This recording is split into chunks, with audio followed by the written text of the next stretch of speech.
So good afternoon, everyone. Thank you for joining us this afternoon. We're delighted to have you along for our very first webinar of 2018, brought to you by CQ State. And as you know, this is the top state policy issues in 2018 webinar and how to find them, which is equally important, of course. As I said, delighted to have you along, and we are particularly excited because this year we are introducing CQ State, which is our brand new product, which will be a faster, much more easily searchable version of State Track, and we'll talk a little bit about that in a while. But our three presenters today, although really I'm your host, so we've got two great presenters, the first one being John Hogie. John has won AP awards in 5 states for his coverage of local and state governments in a career that spanned more than 35 years. He is the editor of Insight Media. He's a regular contributor to global B2B trade publications, as well as Outdoor Live, the Tampa Bay Business Observer, and CQ Connectivity, which of course is our own resource center here. So delighted to have John along, and he's full of kind of wit and wisdom about all the things that go on in the States. I'm also joined today by Chris Williams. Chris is the product manager here at CQ State, and he has led the modernization of State Track, combining State Track's wealth of state legislative tracking data and research with CQ's modern tools for reporting, alerts, and searching. And Chris is going to take us on a tour around that new CQ State to show you how easy it is to find all the issues you're dealing with in the States. I'm Anne Dermody. I'm the Content Marketing Director here at CQ. I'm also the editor of CQ Connectivity, which is our resource for nonprofits, associations, and professionals in the advocacy space, and I would urge you to check that out if you get a chance. So CQ State, for all of our webinar attendees today, we have a special offer of 10% off, and if you stick around, we'll tell you how you can get that offer at the end of the webinar. Okay, so why advocate in the States? Well, the business of the U.S. government has been migrating to the States for several years now, and unless you've been kind of hiding under a rock, you'll be aware of that. And obviously, when that happens, where legislation happens, advocacy follows, and so companies and associations are now forced to protect their interests in the States and kind of fight for their issues. And then legislative and regulatory tracking, which used to kind of be, if not a luxury, it was probably an option for most folks, particularly for folks who had to track the Hill particularly closely. But now it's really become a requirement. And to kind of talk about some of the reasons why it's a requirement, we have some sort of hard and fast numbers for you. So I just took a look at the 115th Congress. The first year of the 115th Congress, of course, was 2017. And they introduced 6,697 bills. And of that number, 82 passed. And that represents 0.01%. So clearly that's not a great number. I know if those were the numbers Chris and I were judged on, we'd be in somewhat bother, I think a bit of bother. But this isn't a new phenomenon, and it's not certainly particular to this administration by any means. The 113th Congress and the 114th Congress also had pretty low numbers. The 113th Congress over their 2 years passed 3.8%, and the 114th 3.26%. So pretty low numbers all around. Then if we look at the state totals for kind of the same year, 2017, so that of course was the first year of the biennium and the biennium sessions. And so the states in total introduced 125,400 bills. And of that number, they passed 21,451, and that represented 17%. And I just pulled some numbers for the states who passed the most and the states who passed the least. And if you look at Utah, Arizona, Indiana, Colorado, and Nevada, all of those passed 60% or more of the bills they introduced, which are just phenomenal numbers. Even the ones who didn't pass that much, Arizona, Massachusetts, Minnesota, and Pennsylvania, still passed significantly more than Congress did. So again, it's kind of reiterating that point that all the action is pretty much happening in the states right now, and you've kind of got to be on top of it. So why is there so much state action? Well, these are kind of obvious in some degree. You know, in a large number of states, as we know, there's a single party holding the legislature and the governor's mansion, and that eliminates the opposition, and it means that the bills can really kind of move through at rocket speed. Most states have this compressed legislative session period, and that heightens urgency and, again, gets everything moving really fast. And, you know, tie that to the gridlock in Congress, and those issues are all being kind of pushed to the states.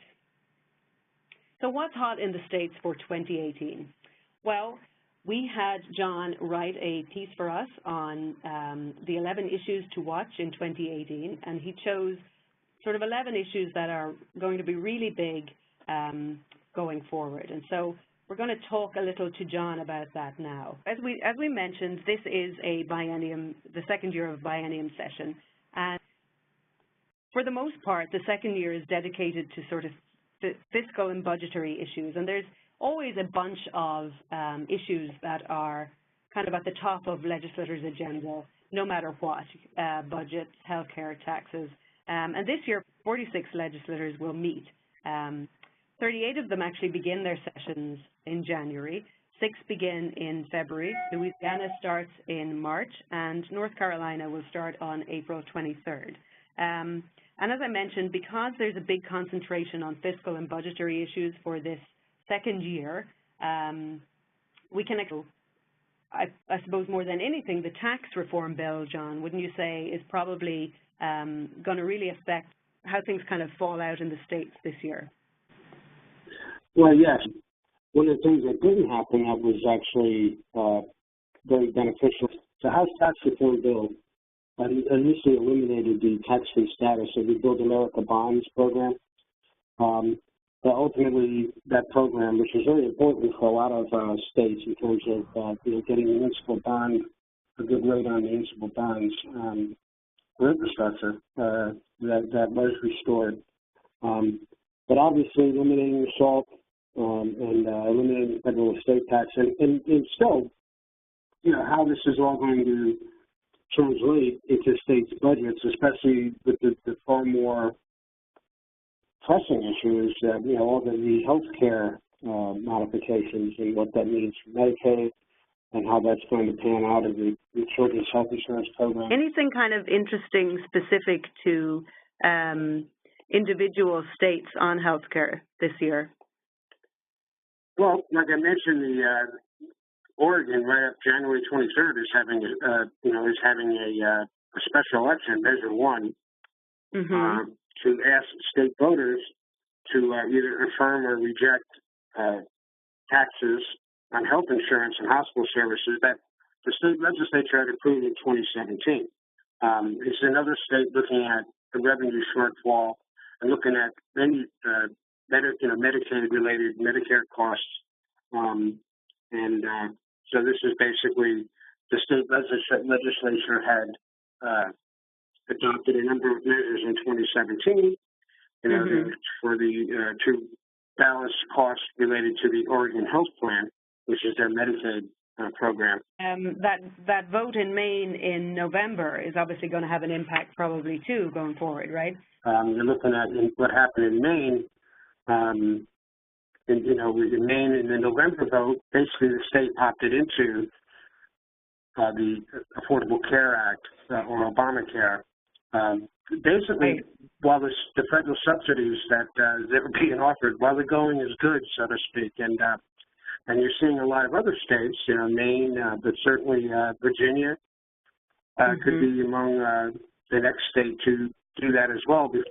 A lot of state legislatures looking at ways to augment, boost their Medicaid revenues, saying that let's get into this plan before it goes away or is substantially altered. The other kind of interesting thing when you mentioned Virginia there is, and it's going to obviously be, healthcare is going to be huge for the midterms in November. And there was that interesting statistic you mentioned about, 78% of Virginians that voted for Ralph Northam said they did so because he supported expanding Medicaid, according to the exit polls. And that, I think that's going to really kind of resonate all around the states for potential lawmakers and obviously the incumbents who want to get back in there, right? Right, and there's similar proposals that they have in Maine and in Oregon to expand the Oregon Health Plan.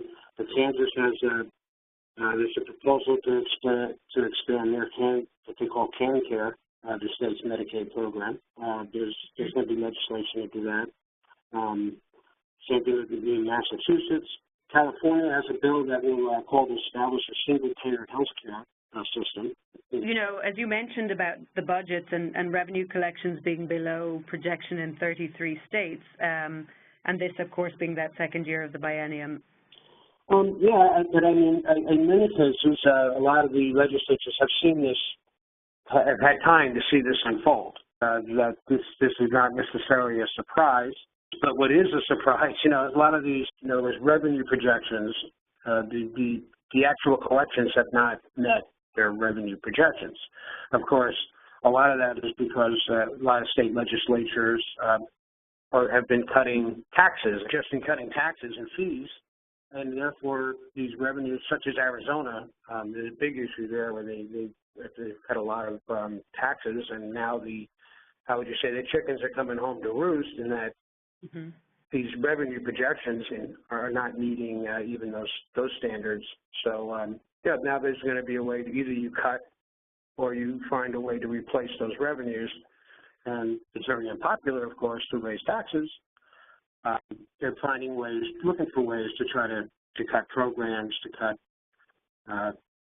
expenditures, which is kind of like brings us to the opioid crisis, where this has been a very active realm of regulation and legislation at the state level. Just, in 2016, there was 536 bills passed in all the state legislatures. 2017, last year, there was almost 600.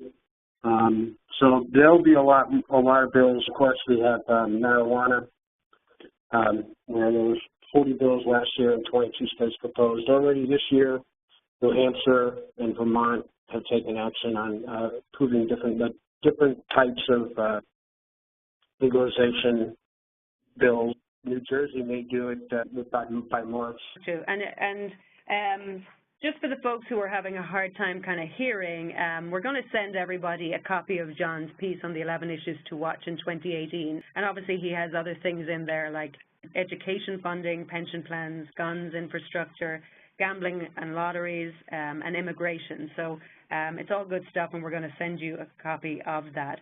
John, any kind of outliers out there, any sort of, pieces of legislation coming up that would be really off the radar that people might be interested in hearing? In 3 states, there's bills protecting Confederate memorials. A slate of bills in Florida discussing autonomous vehicles, encouraging investment, lowering insurance costs, and then there's also a robot tax bill. Any type of automation, robotic innovation that actually creates job loss would incur a tax. Florida also has a bill to legalize steroids and trace amounts of cocaine in racing greyhounds. Indiana has a bill that would require schools to teach cursive handwriting. Wisconsin has a bill that would lower the drinking age to 19. Some of the bills get filed just for a sense of humor, I guess. Okay, and actually, John, I know that on CQ Connectivity, we've put up your piece on some of those kind of interesting ones that came up. So thank you very much for that. We're going to go over now to Chris, and Chris is going to talk about all those issues that you need to find and how you find them. So for all the folks on the line who need to worry about legislation that tracks traces of cocaine in racing dogs, Chris is going to show you just how easy and how fast it is you can find that. Well, thank you, Ann, and thank you, John, and thank you all for joining us this afternoon. So one of the things that I like to lead off when I have this talk is break this into 2 separate areas. There's single state tracking, and then there are multi-state, regional, and national tracking, because even though we're doing the same thing, the burden of what we're doing is slightly different from when we're looking at those 2 individually.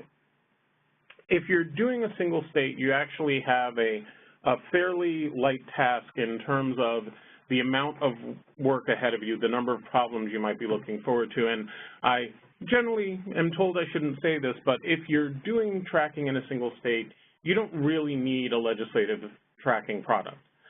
Each state has a legislative website. You've got one specific place you need to go. Their tools will be integrated for their amendments, their bills, and there'll be common formatting generally between their chambers. There are occasional outliers where there are kind of quirks and interesting issues, but really you only need to learn that for one state. You don't have to think about it in a matrix of all these other states that you're dealing with. So on a single statescape, it's relatively straightforward. I like to use as an example for this Virginia. Virginia site is very easy to navigate. We can go to the 2017 session. We can bring up a list of bills that deal with insurance. We can go from there specifically to HB 2411, which deals with reinstating pre-Affordable Care Act provisions, speaking of health care. And we can look specifically at the delegate who introduced the bill. In this case, it's Kathy Byron. And all of that comes together for Virginia with other tools that they call their lobbyist in a box. And so if you're tracking Virginia information, you really don't need anything other than the tools that they present to you, and you're in reasonable shape moving forward. It becomes more complicated once we start dealing with more than one state. Obviously, the standards are different in each state. The joke that I make that occasionally gets me a dirty look from my colleague on the CQ federal side is, for them, their task is relatively easy. They only have to learn the rules of one government.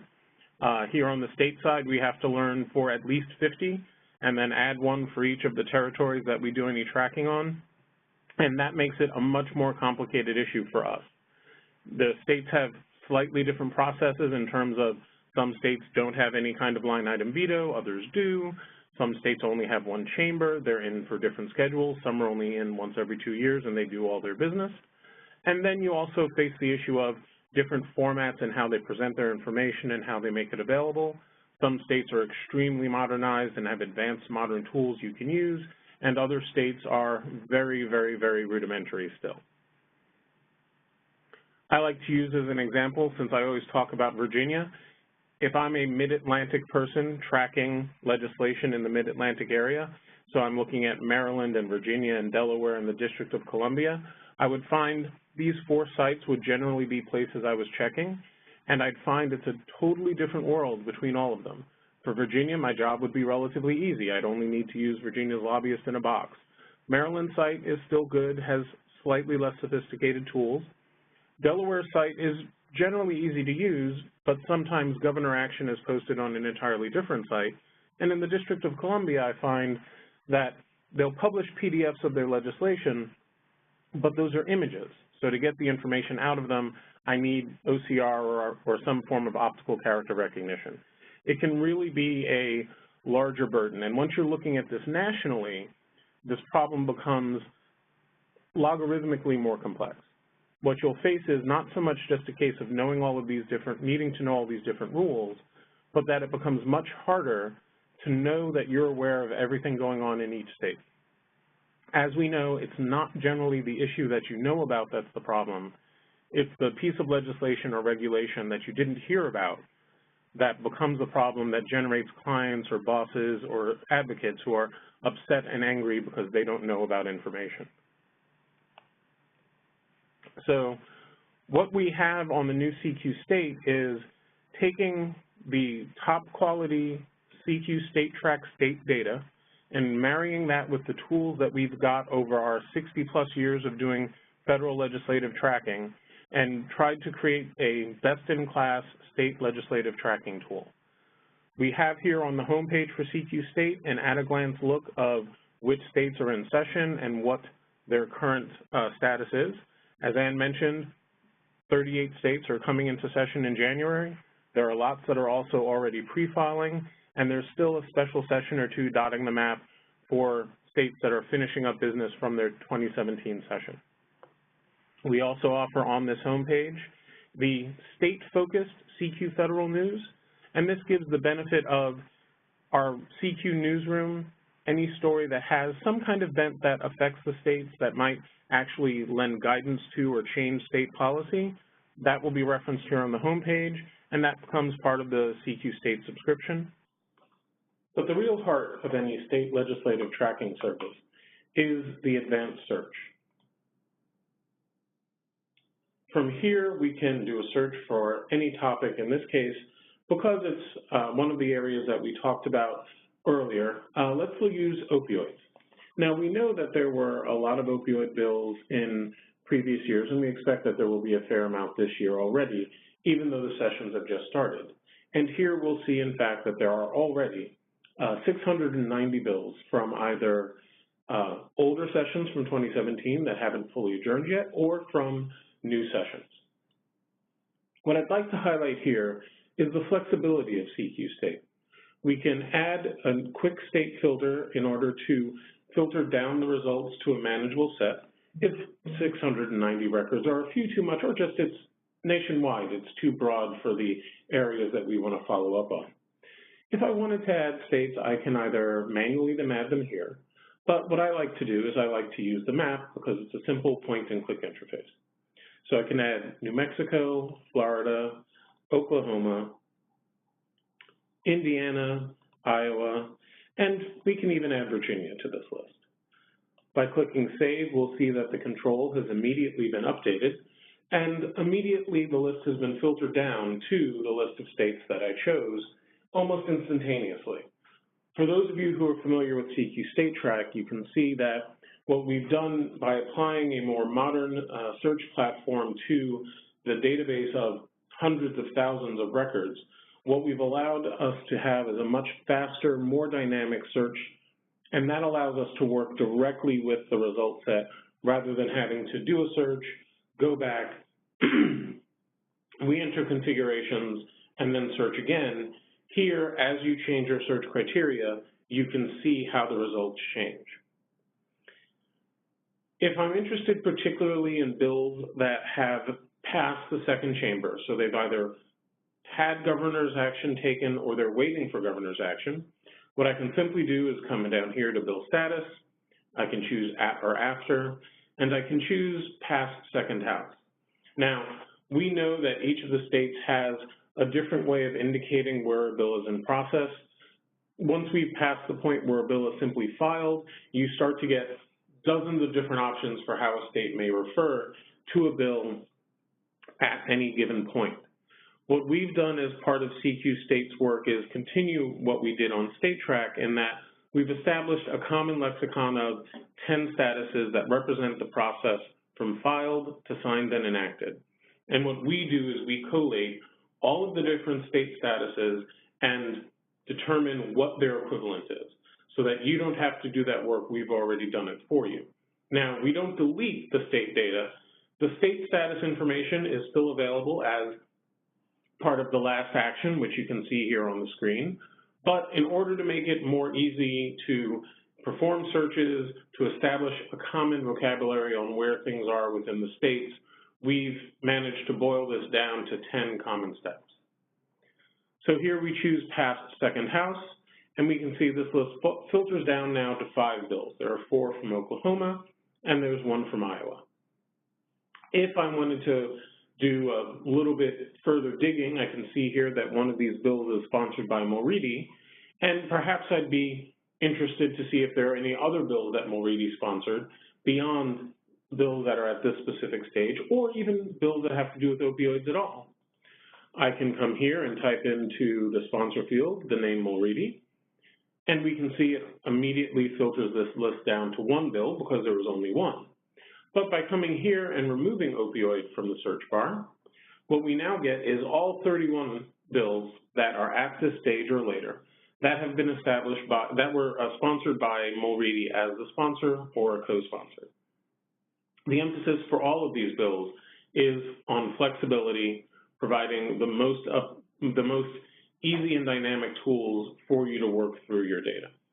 But for this point, I really did want the opioid search, so I'll go ahead and I'll add that back, and I'll just remove Mulready as a sponsor because we don't really need that anymore. What I would like to do as well while we're here is show you that we've got, as well as this search listing, which presents some general information on the bill, enough for you to determine possibly whether or not it's relevant to what you're doing. We also have the bill information page. Now, the bill information page provides a deeper look at the information that we have for the bill in our system. Under full text, you'll see we keep each version of the bill. We provide HTML and PDF. You can also click on the version drop-down to determine which version of the bill you want to see. We have all of the actions for the bill listed in descending order. And you can see here that we do have, for each of these, we have the state status. So here, if the state status is of particular interest, as opposed to our determination that it's passed the second house, you've got this listed as well. We also have the amendments. We also have a listing of all of the amendments, and in this case, you can see that there were quite a few, sorted by date and by the chamber, and we make them available in both HTML and PDF. Additionally, if there are documents that are associated, such as a fiscal note, it would be listed here, and you're able to add your own custom notes and content tagged with this bill so that other people on your account, if you share that note with them, will be able to read that information and take action if that's what you've indicated they should do.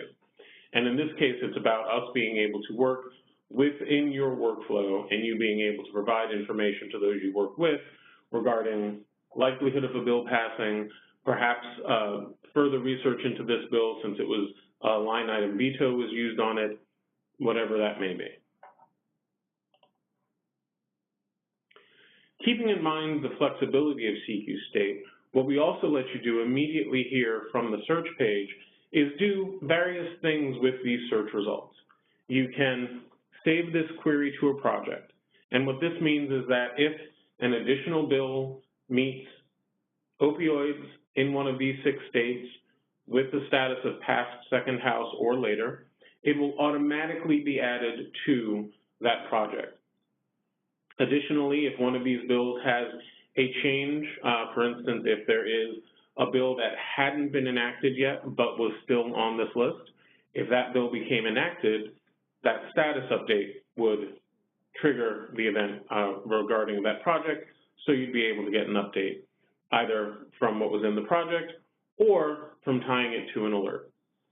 And here you can create the alert. They're very simple to create. Simply click Create Alert, add an alert name. You may choose the specific events that you want to be updated from, be it bill text, hearings, amendments, a status change. You can also select the recipients. Now, by default, since this is my account, my name is on the list. However, I can add any email address that I wish to add, and they'll receive this alert. Of particular note is that this doesn't have to be a user on your account. This can be anyone who you work with, a lobbyist, a volunteer, an advocate, any mailing list that you feel should get this information so that they can take action. You'd be able to create this alert and send it to them. We don't limit that this has to be sent to users who are on your account. We have many users where they have a network of volunteers who help work with the data and help filter the data for near matches and close misses. And those users get these alerts, but they're not active participants in CQ State. They don't have accounts. You're also able to, on the screen, choose your delivery options, either each day, in which case you can choose which times you wish to receive it, and you can choose multiple times a day, or you can determine that you want that alert weekly, in which case you choose the day of the week that you wish to receive it, and by default, it gets sent out first thing in the morning. You can also save this search so that you can use it later, either executing it again yourself or using it as part of a report or something similar within our system. And again, that's as simple as clicking Save Search and typing the name of the search. So in this case, we'll type opioids, past second house, and because I want to remember when I generated it, I'll go ahead and add the date. Now, at any point, I can come back here and I can generate that search again simply by clicking the name of the search. And in other aspects of the system, I'll be able to work with that and get additional information. Similar as to how the legislation search works, the regulation search works the same way. We have a slightly different set of filters, but the search itself is essentially the same. You're able to do the same filtering that you can on the legislation side, and you're also able to create alerts, save a search, or save the query to a project. Our ultimate goal in this is to make it as flexible as possible, whether it's scheduling email alerts or working with the results. One other aspect I'd like to show you today that is a reference to that flexibility is how we deal with reports on CQ State. One of the things that we do know from having spoken to our customers is that in some cases, our customers don't want to have to deal with the alerts themselves. They don't want to have to actively push this data out to their advocates.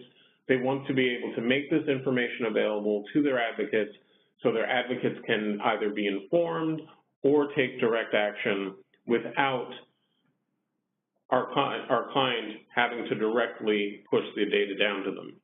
And we're able to do that with our reports by giving them ways to share this data with their team without them having to do it on a daily basis. So in this case, if I wanted to generate a new report, and I'll choose the bill fact sheet, I'm giving the option of either typing select bills, or I can use a project or a saved search that I've previously created. In this case, we'll go ahead and we'll use that saved search that I just created as a basis for this report. Once I've selected it, I add that to the report, and then I click Build Report. So here we can see all of the bills that were on that search result, the 4 Oklahoma bills and the 1 Iowa bill. We can rename this report.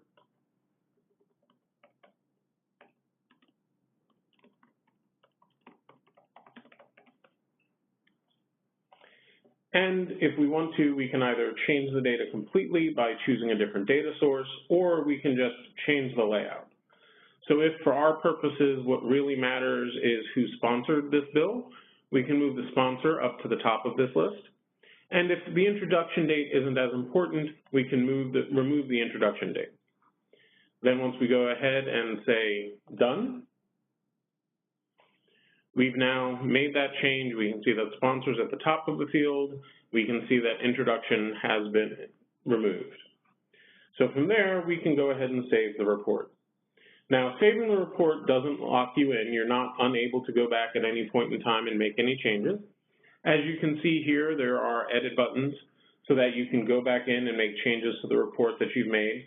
If a field becomes more important, you can make it more prominent, you can remove fields, you can add fields back in, you can add custom fields and notes that you want to display on this report.